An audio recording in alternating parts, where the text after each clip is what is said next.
अलकाइम centre Barcelona में 13 रजब के सिलसिले में जश्न और केक काटा गया। मोमिनीन की कसीर तादाद ने शिरकत की। इमाम बारगाह अलकाइम सेंटर बार्सिलोना में जश्न आमद सरकार अली अलैहिस्सलाम अमीरुल मोमिनीन 13 रजब पूरे मजहबी जोशो खरोश से मनाया गया। जाकिरीन ने सजदा जिक्र पेश किया। निजामत के फराइज सैयद सिब्तुल हसन ने अदा किए। लंगर और न्याज सैयद अब्बास शाह और सैयद फहीम शाह की तरफ से था। जश्न पाक का केक सालार सैयद आसिम अली की तरफ से पेश किया गया। स्पेन भर से मोमिनीन की कसीर तादाद ने शिरकत फरमाकर अपनी अकीदत का इजहार किया। इंतजामी उमूर सैयद अजहर अब्बास नकवी, सैयद सिब्तुल हसन जवार, शहबाज अख्तर और मोहम्मद जुबैर चीमा ने अदा किए। जश्न में खुसूसी तामुन चौधरी फजर नवाब चीमा ने किया।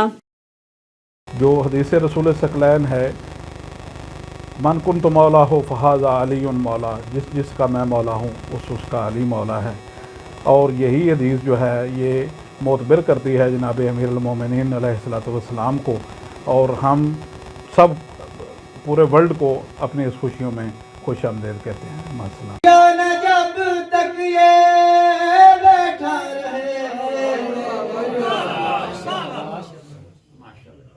मेरे महबूब सजदा है मेरे लिए,